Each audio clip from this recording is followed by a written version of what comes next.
Universidad Interamericana de Puerto Rico, recinto metropolitano. Él nos va a hablar sobre la vida cotidiana de los negros esclavos en la zona oriental de Puerto Rico entre los años 1815 y 1873.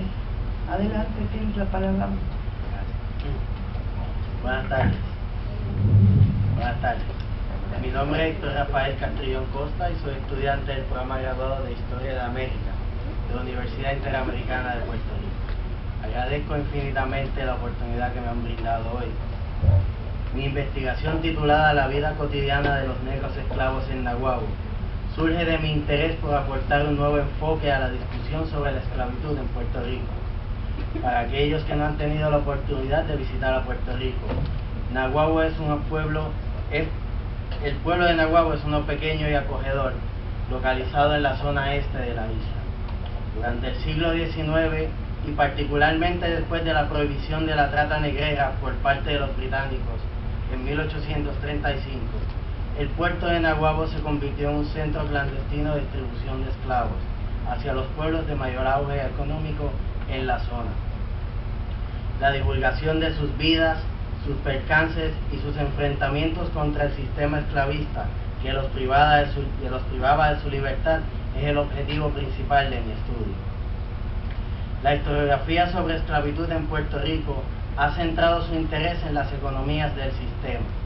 La vida de los esclavos ha sido interpretada a partir de las políticas internacionales, de los decretos de los gobernadores o de las fluctuaciones económicas. Los sucesos cotidianos de los negros han sido presentados tomando las descripciones que se mencionan en los escritos de los cronistas y viajeros de la época. La escasa comida, la pobre vestimenta, la fragilidad de sus chozas y la crueldad de sus castigos son las únicas menciones acerca de la cotidianidad de los esclavos en Puerto Rico. Fue en ese momento cuando me pregunté qué más podré decir de la vida de los esclavos y dónde podré encontrar esa información. La investigación que realicé en el Archivo General de Puerto Rico encontró las mismas fuentes con las que otros construyeron la historia económica de la esclavitud: fragmentados, incompletos, desaparecidos o fuera de circulación. Los documentos aparentaban no decir más nada. Solo mediante una interpretación cultural de las fuentes pude apreciar nuevos sucesos en la vida de los esclavos. Por ejemplo, en vez de enfatizar el costo de los esclavos, miré cuántas veces habían sido vendidos, a dónde iban a parar y cómo se desmembraba la familia esclava. Así conocí a Neri, hija de los esclavos Jumón y Aní. Nacida en Tortola, Neri fue sacada de la isla y traída a Naguabo por don Antonio Arroyo. Allí se la cambió a don Juancho Díaz de Caguas.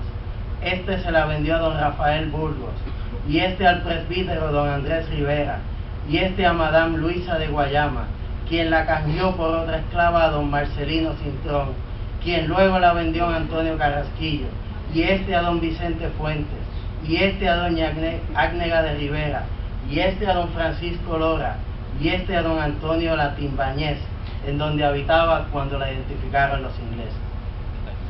Encontré también a Casimiro, un esclavo cimarrón de 20 años de edad que vivía con su padre Legot, con su madre Salot y con su hermana Faroli, en posesión de Madame Sufró en San Tomás.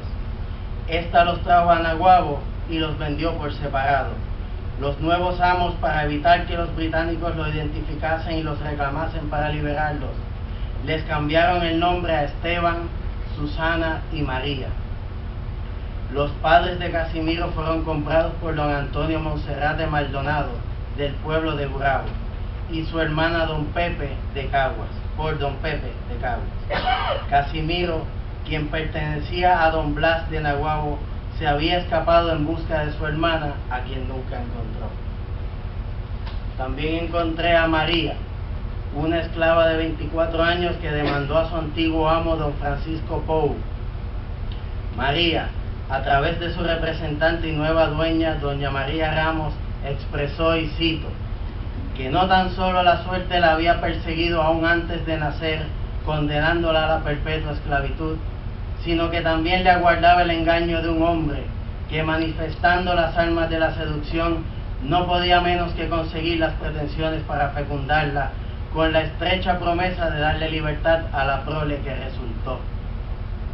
Don Francisco Pou alegó que el hijo no era de él y que como posesión suya se lo había vendido a don Joaquín Primo, habitante del pueblo de San Lorenzo. Las autoridades le exigieron a María evidencia de la paternidad de su hijo. No pudiendo presentarla, desestimaron la queja. Se señala en los documentos que doña María Ramos negociaba con don Joaquín Primo la compra del niño y, para cito, aliviar las penas de mi criada.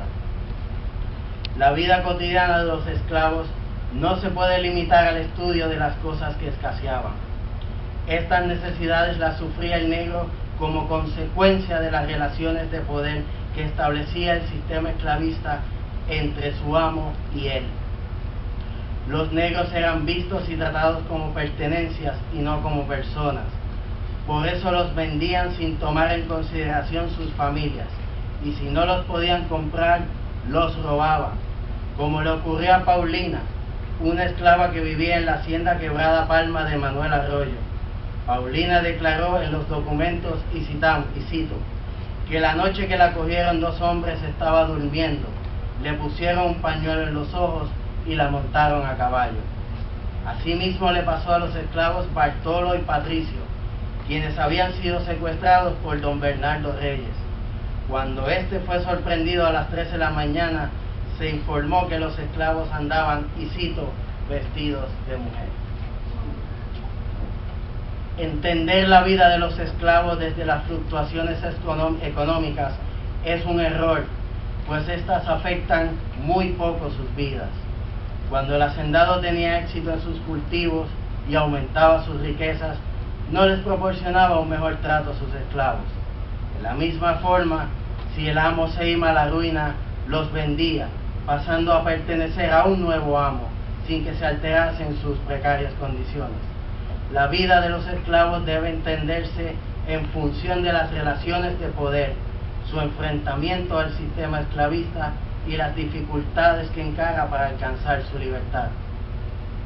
Por ejemplo, aun cuando los esclavos consiguiesen el dinero para comprar su carta de libertad, en ocasiones los amos utilizaban cualquier trampa para legárselas.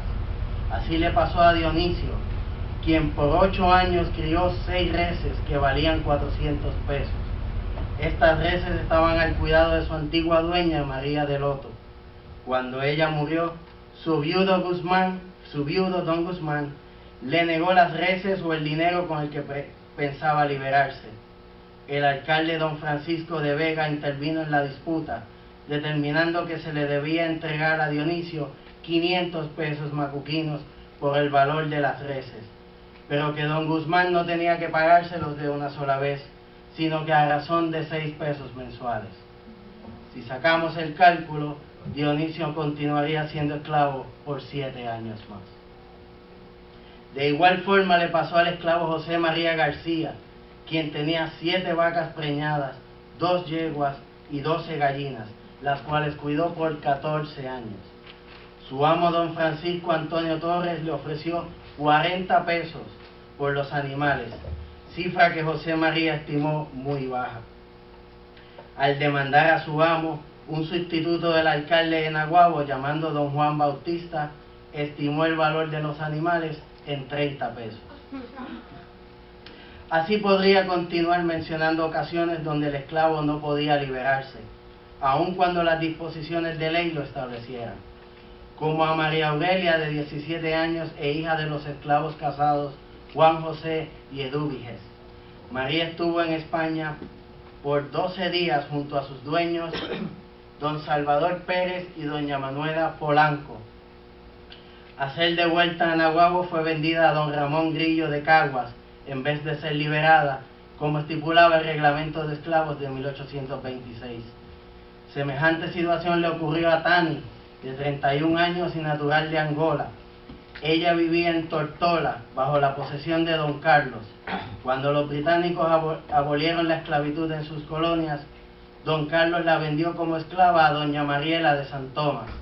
Cuando los ingleses llegaron a San Tomás a reclamar los negros ingleses,